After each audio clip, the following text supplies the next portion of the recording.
Um, if you all at your churches were able to find somebody charismatic that can host like an open mic, you'll hear what the community is feeling or what they're going through. If you start to hear certain themes come up, if people are struggling with identity, if people are struggling with just trying to make it financially, if people are, you'll if you host it and just allow people to speak and you sit back and actually listen, they're going to, because writing is an interesting thing. Because I go into a lot of schools, like high schools and stuff, and high schools kids don't want to do none of this stuff, right?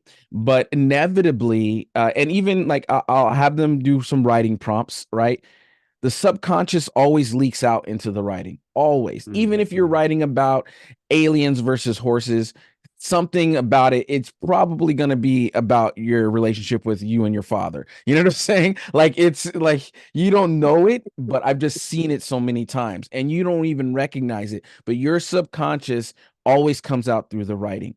So that being said, uh if you all had the capacity to host something where people can get together and just share their writing, it doesn't even have to be poetry. It could be like short story or whatever.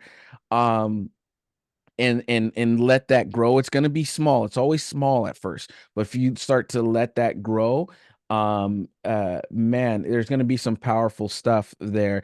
And also, if you start to hear things or encounter someone who really speaks to either the message of your church or a message that you think your church needs to hear, this is like kind of the inside scoop. It's almost like having auditions without having auditions.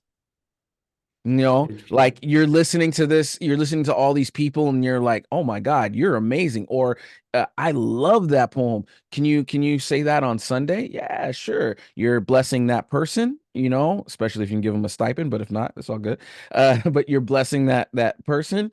You're blessing the church with a message that you feel connects with whatever you're trying to do, and you're bringing some creativity into your church in a new way, you know I think it's a win-win for everybody in that case. Let me just summarize because I think you're offering two really, honestly, quite practical but really beautiful ideas here. One is, and I think most of us would resonate deeply with this. Almost all of us kind of believe at our core that ministry begins with listening. And Hmm. so what you're saying is, if you have the capacity to host a poetry night or slam poetry night, you're going to get to Hmm. listen.